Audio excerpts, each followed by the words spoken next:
BAVA KAMMA Daf Zayin Amud Aleph, avoiding litigation, shaveh kesef ואפילו סובין. Everybody has the right to litigation. If one's having an issue with another person, Beis Din is an option. You can go to Beis Din and you can sort it out. But there is a value in sparing your counterpart the indignity of litigation, because there is indignity. Oh, it's good that you're here, Ricky. This is a share that you'll be able to use. There's a certain dignity in sparing your counterpart and yourself the indignity of litigation. We're dealing here with two psukim, and we're dealing with Abaya and Rova. Abaya, and you remember our friends Abaya and Rova, we're getting to know them intimately as we work through Shas. Abaya being the more philosophic one, Rova being the more textual one. And Abaya says to Rova, there are two psukim that don't make sense together. They contradict one another. We're dealing with a contradiction in the Chumash. The first one, both of them are in Parshas Mishpatim. The first one that we look at is the pasuk we've been dealing with already. We dealt with yesterday. This is both of these psukim are going to be foundational psukim during Bava Kamma. The first one was Ki yav'er ish sadeh cherem v'shilach et be'iro v'yer b'steh acher. Somebody sends animals out into somebody else's field. The animal causes damage there. Meitav sadeyu u'meitav karmo yishalem. So that we discussed yesterday in understanding the idea of meitav in a very beautiful and different way. Why it is that the mazik, and according to Rabbi Akiva, it's extreme. The mazik, he who causes the damage, has to pay the damage out of the best of his properties. It's not only a question of how much he pays. The amount is quantified by Beis Din. You pay X amount. But if he can't pay in cash and he has to pay with property, he has to use the very best of his properties to pay with, which are the most liquid of the properties, the easiest ones to convert into cash. So that's the one posuk. The other posuk is Bal HaBor Yishalem. In the laws of Bor, if one causes damage in the Rishus HaRabim, in the public domain, then Kesef Yashiv LeBa'alav, he shall return money to its owner. V'hamet Yehi Lo. And the posuk is a little bit repetitious. Bal HaBor Yishalem, the person who owns the bor, who owns the pit, meaning he who created the pit. We've discussed that already. Kesef Yashiv LeBa'alav, he must give money to the owner. We've already said you've got to pay, you've got to compensate him. So of course you're going to compensate him with money. Says Rashi, Yashiv l'rabot shaveh kesef afilu subin. Rashi, based on our Gemara, says this, that it repeats the word Yashiv. Kesef, first it says he must pay, and then it says Kesef Yashiv, means not only can he pay with money, but he can pay with anything that's worth money. Even subin, even terrible things. He's got a bag of oat bran. He can pay with the oat bran.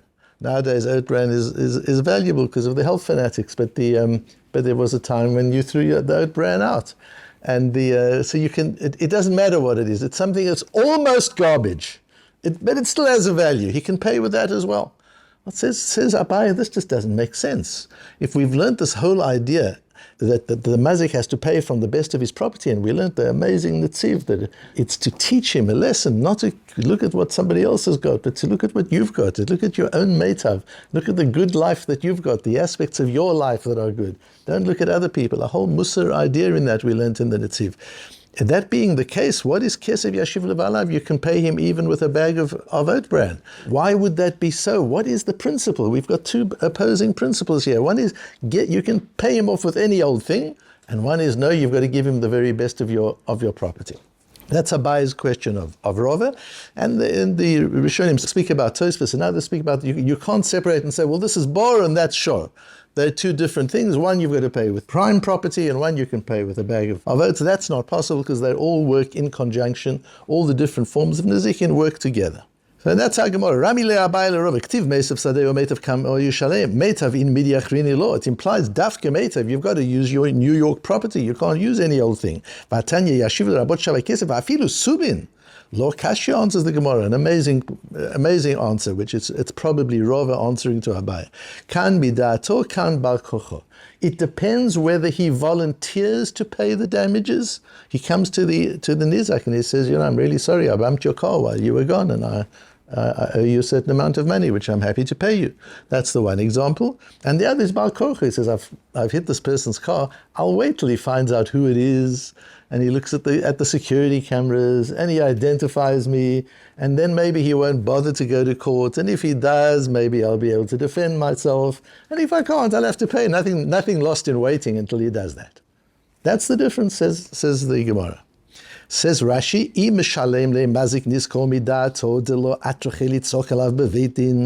if he pays voluntarily and doesn't put his friend through the trouble of coming to Beis Din, Shakil Subin, then he can pay off with anything he wants, because it's not being enforced by Beis Din. If he doesn't want to pay the nezek to the nizak, Ela beVeis Din, he insists on his right to go to Beis Din. Sue me if you want to. How often do you hear people say that? Sue me. So sue me. That's what he says. You want the money from me, sue me. Try it out. If it goes through Beis Din, then he's going to have to pay with cash. He can't get rid of his second-hand junk as a way of paying this off. The Achronim have difficulty with this Rashi. And we're going to jump right from Rashi into modern times. Rabbi Lapin died only 6 years ago. Rabbi Lapin, you remember, was the Godel of the leader of the Litvische Torah world after Rav Yoshiv died. And he's a wonderful way of looking at Gemara. He has a simple eye to look at Gemara, and he asks questions which are sometimes so obvious that they're astounding. And he says over here, this is weird. This is like a new thing. There's a knas. We're fining him for coming to Beis Din. We're saying, really, you should pay. You should volunteer. The moment you cause the damage, you owe. You don't have to go to Beis Din to be obligated to pay damage. The moment you cause damage, you're obligated. Now you're sitting on money which isn't yours. You caused $1,000 of damage. There's $1,000 of your assets that don't belong to you. Go and give it to the person. No, you want to wait till he sues you. So we give you a knas, we fine you for that. That there should even be that kind of knas in the Torah, that there's a Torah. Who's ever heard of that? This is some new knas. Where does it come from? It's some new fine, some new punishment that is implied in the Torah if you understand it Rashi's way. It doesn't make a whole lot of sense. Reb Nochem Partzovich, Reb Nochem was the Rosh Yeshiva in Mir, one of the Magid Yeshir, one of the Rosh Yeshivas in Mir when I was there, so he's also a modern. Reb Nochem was the son-in-law of Reb Chaim Shmulevitz, who was the Rosh Yeshiva of Mir, and he's the father-in-law of Reb Asher Arieli, who's a big Rosh Yeshiva in Mir at the moment. Reb Nochem learned with Reb Elchanan Wasserman and with Reb Baruch Ber, and I think with Reb Shimon Shkop as well. It's part of that whole school of thinking. Reb Nochem takes the opposite approach of Reb Lapin and says, it's not that we give him a fine if he goes to Beis Din. No, the real thing is he has to pay from the best of his properties. We give him a discount if he doesn't go to Beis Din. If he avoids the trouble of going to Beis Din, he saves Beis Din the time, he saves his counterpart the time, we pay him, we reward him for that, we give him a discount. The Torah gives him a discount. And then Reb Nochem has a problem on that. And we see this difficulty already in the Rishonim. In the Shita Mukubetzet, there's a Gilayon that comments on Rashi. Why give him a discount if he doesn't go to din? And why penalize him if he does go to din? Whether you learn it like Rabbi Steinman or you learn it like Reb Nochem, either way, there's a cost to going to Beis Din. Asks the Shita Mukubetzes, this is going back to the Rishonim. Why should there be a cost to going to Beis Din? Everybody's learned the Gemara. Everybody knows you're entitled to go to Beis Din. What idiot is going to volunteer to pay when he might get away without paying? You're allowed to wait for Beis Din. There's no issur in that. And if you're not successful in Beis Din, you've got nothing to lose. Who's going to volunteer to pay? Why are we penalizing him? Because he goes to Beis Din. That is his right. Ask the Shita Mukubetzes. Rabbeinu Hananel, going back to early Rishonim, learns it differently from Rashi. And Rabbeinu Hananel seems to be learning that the idea here is that if the mazik creates the indebtedness, if the mazik brings the indebtedness to the attention of the nizak, then he designs the payment. He says, I owe you, so this is how I'm going to pay you. Because without my telling you about it, you wouldn't even know that you were damaged or that it was me. But ve'im dochem l'shalem, if he procrastinates with tashlumim, uveis din govim, and Beis Din have to claim from him, or motziim mimenu, and they have to extract the money from him. Ein govin elo meitav. There's a law for Beis Din. Beis Din are not allowed to claim money from a mazik other than from the best property. It's a bureaucratic issue. It's not a moral or an ethical issue according to Rabbi Lapin. If you leave it for Beis Din have to use their method. Beis Din are given the right to claim from idis. They're not given the right to claim from anything other than your best property. So if you've allowed it to go to Beis Din, it's got to go through the Beis Din process. That's the halacha of Beis Din. But if you want to circumvent Beis Din and pay up before it gets to Beis Din, that's different than Beis Din. Then you're not limited by the obligation of Beis Din to claim from your best property. That's how Rabbi Ra'anan gets around it, which is fine. That avoids Rabbi Lapin's problem. It avoids Rabbi Nochum's problem. There's no issue then about why are we giving him a knas. It's got nothing to do with knas. It's just, are you going through the Beis Din system or are you going through your own system? It's two different systems. But that's not what Rashi says, right? Rashi clearly says this is about whether you're putting them through the effort or you're not. And Rashi says,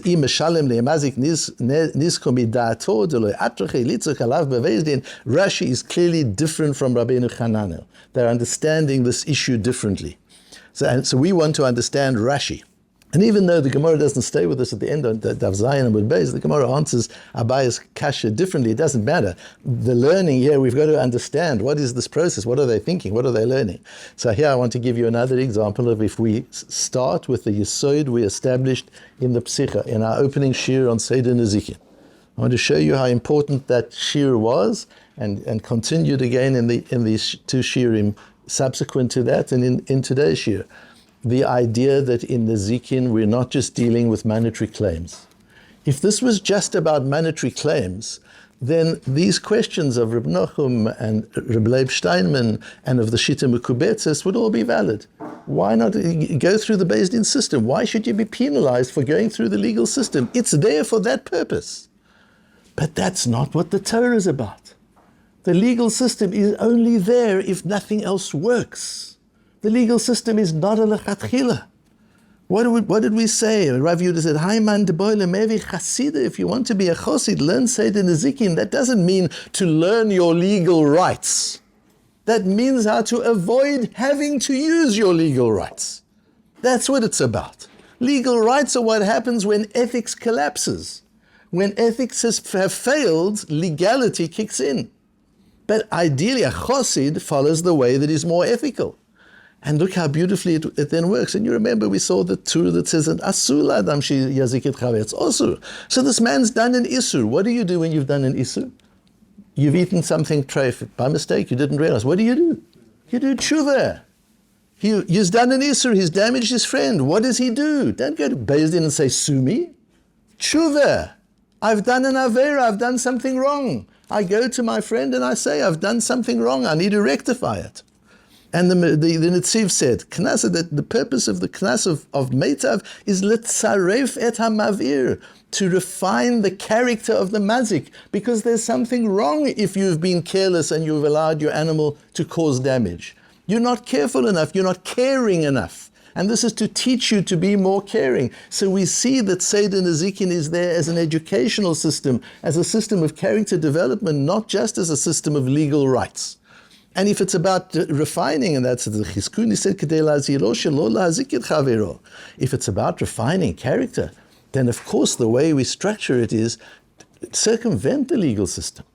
Because what we want to encourage, the Torah wants to encourage you, is not to use the legal system, even if it costs you a little bit more, so what? So you avoid all the indignity. Now look at the words in Rashi, because the words in Rashi are really important, and I'm so surprised that nobody seems to notice the words of Rashi. Rashi doesn't say he forces it through Beis Din. And the Giloyan quotes Rashi that way. I don't know if he has a different girsa in Rashi or what it is. Rashi says, the Giloyan says in the Shita Mekubetzes, he's causing the Beis Din to have to go to the trouble. You're implementing, you're calling on the legal system, and for that you're penalized. There's a cost to use the legal system. But that's not what Rashi says. Rashi says the issue is you're causing him, you're saving him the trouble. This is not about Beis Din. This is about your friend. You're avoiding him, the indignity. Rashi uses the word litzok, to shout out, to cry in Beis Din. Why does Rashi say litzok? You don't have to be tzoik in Beis Din. You just get your lawyer. He goes to Beis Din. He submits the case. It's all done quietly. Nobody has to shout. It's not that. What's litzok? There's an indignity to have to go and find out who it is and call you to Beis Din. And for the nizak, it feels like I'm shouting at you. I'm yelling at you. You damaged me. That's an indignity. Why put a person through that indignity when you know you owe him something? Why not just pay him and save him the dignity? Rashi says it's about dignity of your friend. It's delo atrache litzok alav beveidin. That the Torah wants you to prevent the other from having to go through the indignity of a court case. And if you do, you are rewarded. And whether you go with Reb Nochum's way that you're rewarded if you do, or you go with Reb Leib Steinman's way that you're penalized if you don't, it doesn't matter. Yes, Reb Leib Steinman, there is a knas in the Torah. We learned that already from the Netziv, that there's such a thing as the Torah penalizing you so that you learn your lesson. And yes, Reb Nochum, there is such a thing as a discount because you're avoiding the tsar, you're avoiding the indignity of a court case for your friend. And that's something worthy of schar, that's something worthy of being rewarded. Because as Rav Yehuda says in Bava Kamma later on, if you learn these ideas of how to be a chosid is not somebody who's always in court.